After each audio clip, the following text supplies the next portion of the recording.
Well, I was captain of the table tennis team all 4 years. I majored in computer science back in the late 70s, early 80s, before it was really a big thing.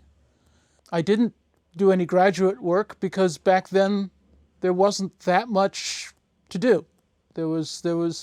Computer science was just beginning, really. And so I went out and jumped into the workplace. I was employee 90-something at Microsoft. And I got to go to Bill Gates' house for a party and knew Steve Ballmer really well. And that was my first job. And then my second job was at Lisp Machines, where I met Richard Stallman of open source fame. What kind of man was Bill Gates at that time? Did he seem very business savvy? Oh, I don't know. I wasn't business savvy. How would I know? I can tell you that he lost his license because he liked to drive way too fast. So he couldn't drive when I was there, or at least shouldn't be driving.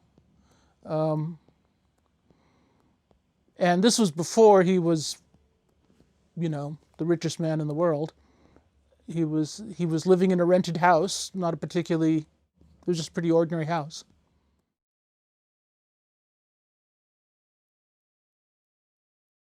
I've always been a software engineer, and I've always been working on the latest thing. So in the early 80s, it was PCs, and in the late 80s, it was digital video. I did a startup called RedShark that did digital video. And then I got into speech recognition in the 90s, and then machine learning in the 2000s. So I missed the whole internet thing, though.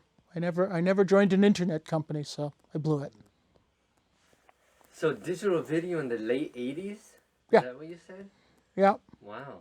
We used to fantasize what would it mean if you could have a gigabyte of storage on your computer.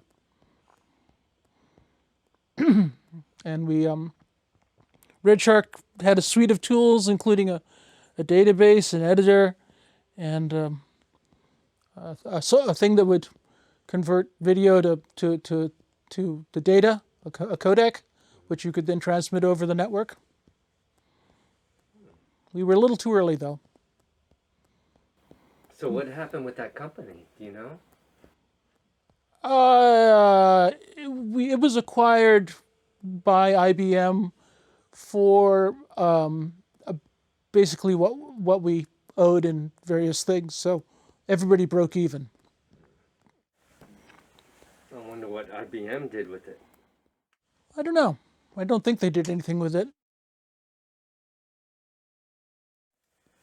And so now, what are you working on? I am now trying to stop bankers from doing illegal or immoral or bad things.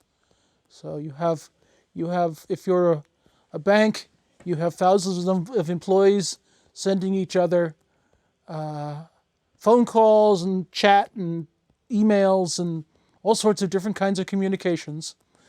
And you want to sift through that and find insider trading or intimidation or sexual harassment or bad stuff that you don't want them doing.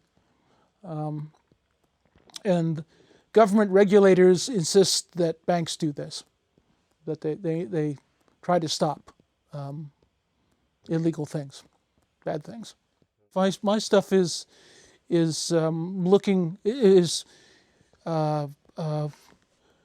machine learning to try to classify conversations. You're trying to say, oops, they're talking about insider trading here. We're not actually going into the numbers and doing accounting and finding money laundering or whatever there. But we might want to, if they talk about money laundering, that might be interesting.